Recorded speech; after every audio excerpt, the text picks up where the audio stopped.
Majority of private companies in Kawale district are dodging payment of local service tax, NSSF, and paying wages or salaries to employees through recruiting and forced signing of volunteer papers. This was revealed by the Kawale district senior labor officer Mr. Susan Yabawe on Friday the 24th of May 2024 while in his office at the district headquarters in Kawale municipality. Speaking to a reporter, Susan Yabawe said that most of these cases are from media houses and private schools where the employers try to dodge local service tax, NSSF, among others. Yabawe said that it is mandatory for every employer to pay the local service tax to lower local governments such as divisions, but it's also unfortunate that some employers force their employees to denounce being employed as a worker but as a volunteer. Majority of the culprits are radio stations. Schools, private schools, and hotels, but in most cases radio stations.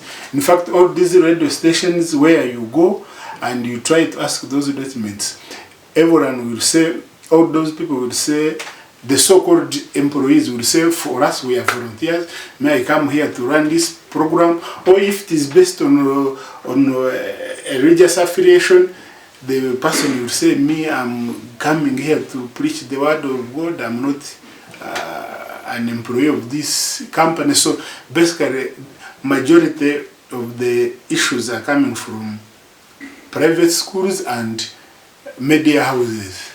One, employees should know that they are doing a service to them.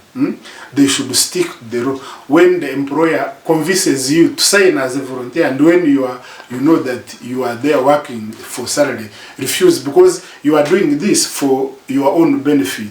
So basically, the issue is about knowing the law. Employees should know that when you sign as a volunteer, you have really taken away, you have legally surrendered your rights as what? As employee, because you not be entitled to all these rights.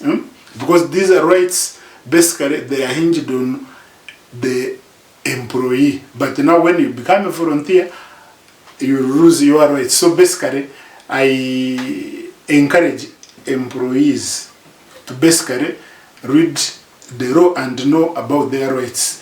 And they should know that all these, in most cases, the employer is interested in making profits. So the employer will put there all the tricks to make sure for him, he maximizes what? He maximizes profits. So employees should be aware of these tricks by employers, that as you sign, make sure you are signing a contract, not what? A letter giving you a placement in the organization as a volunteer. He, however, said that this is always done out of ignorance of the employee and fear of losing jobs. He added that the government is likely to continue losing taxes from these private companies, which are disguised to be having honorary volunteers at the company premises. In office, as I move around monitoring or inspecting workplaces, some employees connive with employers, and you find employers signing as volunteers.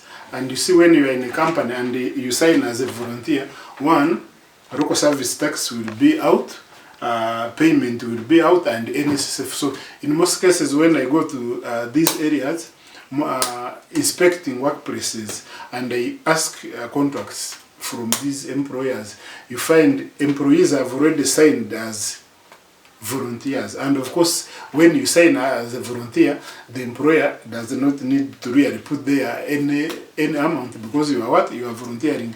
But behind all can understand, these are what? These are employees, they are working. But the employer is using their ignorance to run away from taxes, to run away from all these other legal obligations. Because when you're a volunteer, it's very hard now to come here and say they didn't pay me, because remember you had signed as what? As a volunteer. And as a volunteer legally, you are just entitled to allowances, but not what? Not salary or wages. Memory Guma Aguma for PAL Television.